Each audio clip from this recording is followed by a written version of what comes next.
As evidence of terrorist activities from Pakistani territory, Iran releases the drone footage of Jaish al-Adl terrorist movement and its headquarters inside Pakistan.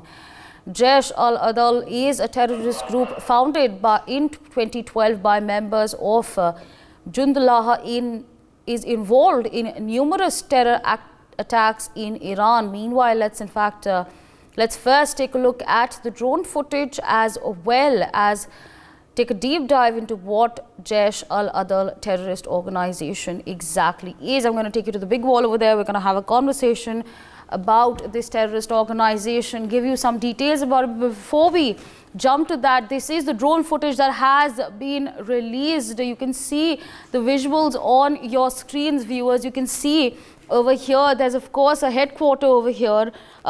As I was saying, there's a headquarter over here, and very shortly you're going to see a person come out of this headquarter. You know, viewers, you can see this visual on your screens. As you see, there is a person who's just in fact rolled out of the headquarter over here. So you can see that there is a lot of activity that is taking place. Again, viewers, this is another visual that shows you the arms and ammunition that they have. You can see grenades over there.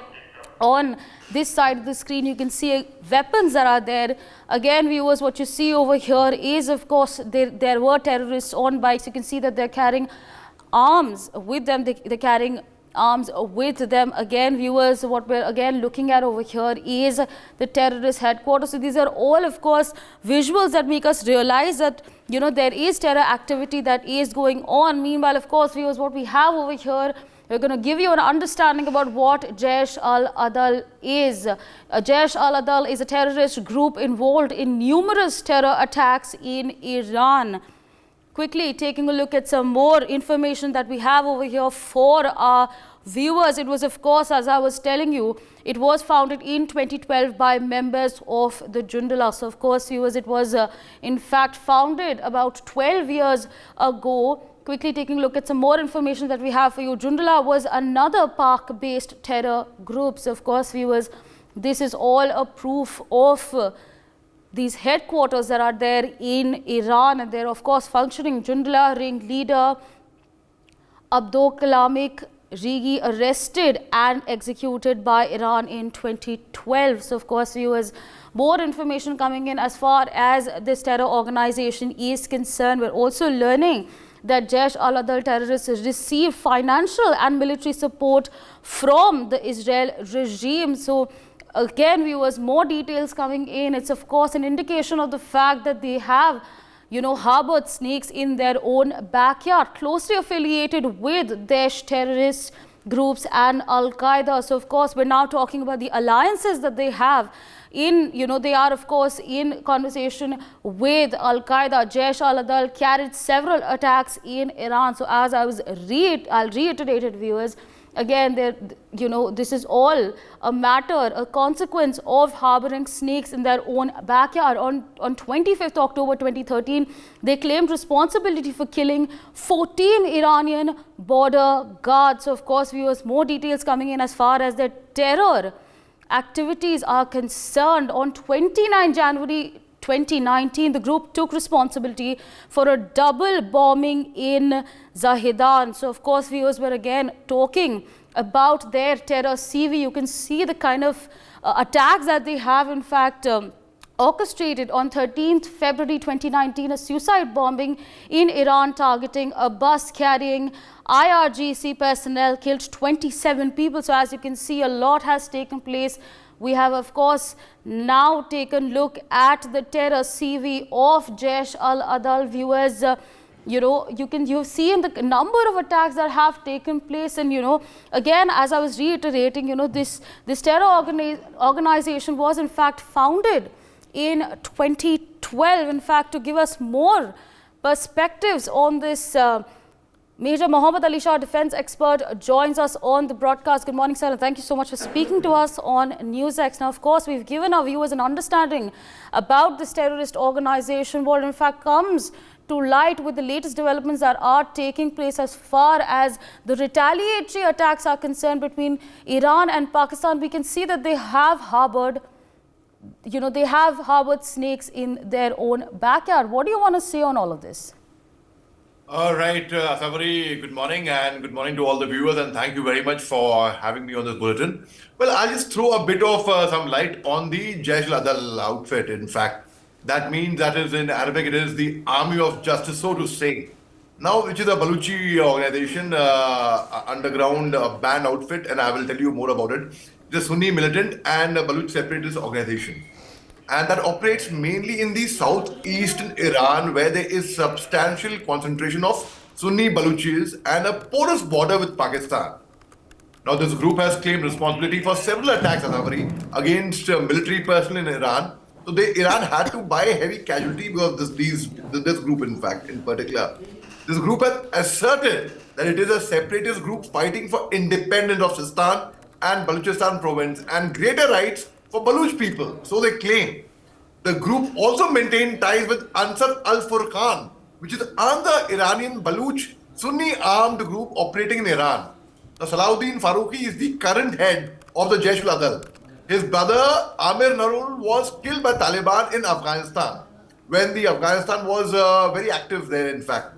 The group was founded in 2012, as you rightly brought out, by members of Jundala, which you mentioned about Jundala just now, which is a Sunni militant group that has been weakened following Iran's capture and execution of its leader, Abdullah Rigi. In fact, in 2010, its first major attack occurred in October 2013. I'll tell you slightly bit about this attack when this happened, which you had brought out very, in a very apt manner. I'll tell you. Jaish al-Adal is a designated terrorist outfit by Japan, New Zealand, Iran, United States. So, and several other nations have banned this outfit completely.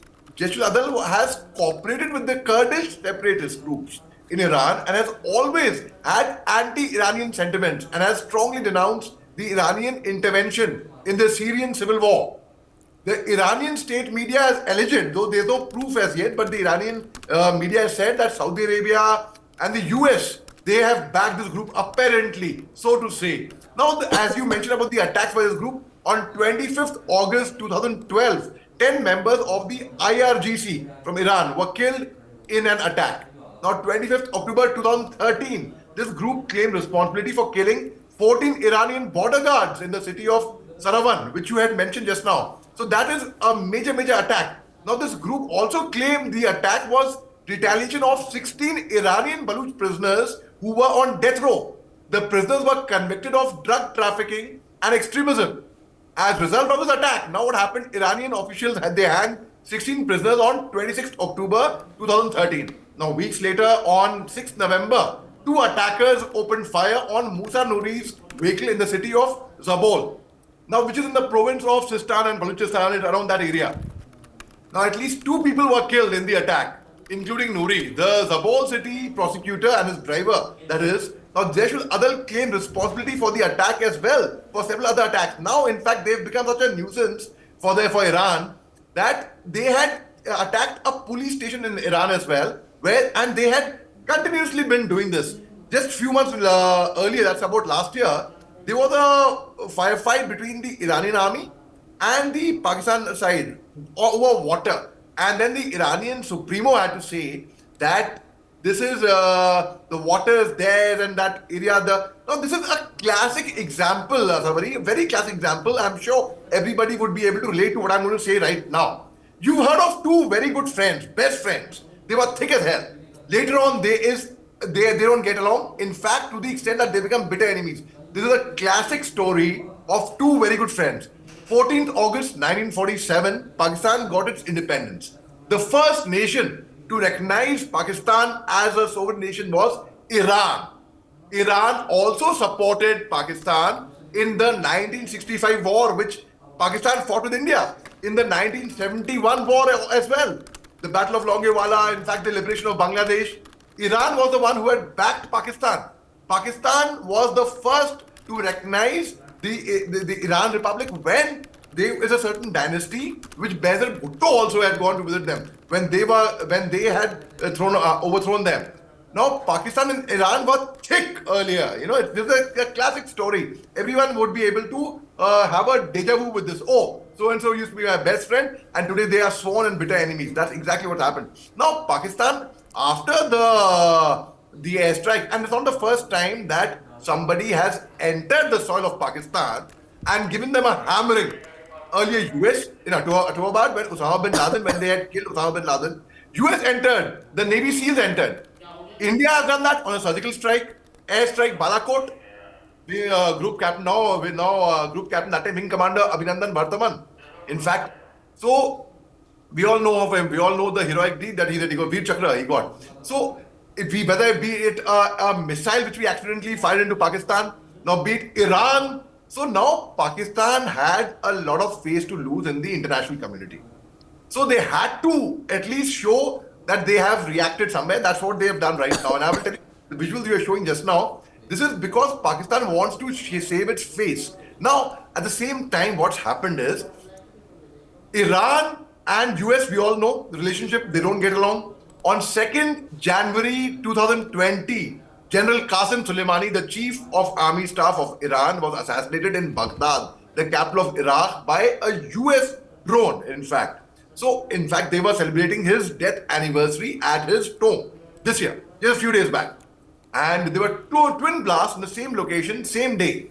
Now, basically, a lot of fingers initially were pointing towards ISIS, and which was later on, they took on the response. It was later on asserted that ISIS did this attack. Now, when Pakistan was provoked so badly, Iran was provoked so badly because Pakistan asked for it. They generally ask for it.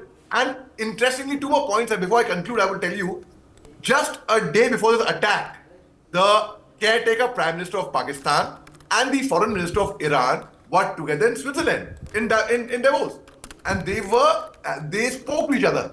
Just hours before this air strike, Pakistani Air Force released a video where they showed the might of Pakistan. If that was the case, if it was on propaganda, where's the might of Pakistan Air Force then?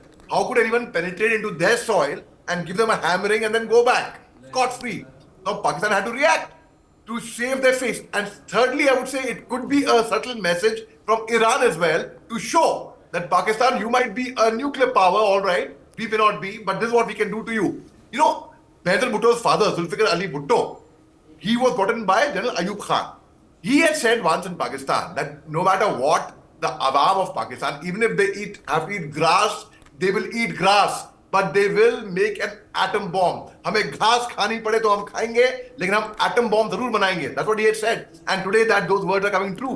For more such videos, subscribe to the NewsX YouTube channel, hit the bell icon.